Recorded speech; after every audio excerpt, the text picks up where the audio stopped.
Третья больница, Мариуполь.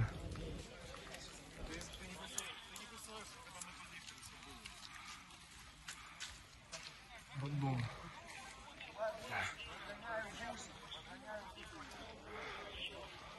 Людей подоставали завалом.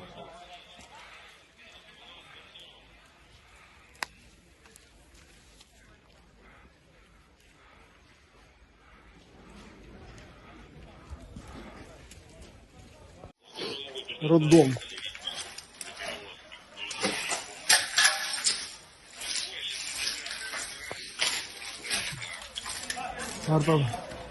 Авиация сработала по роддому. Неужели россияне?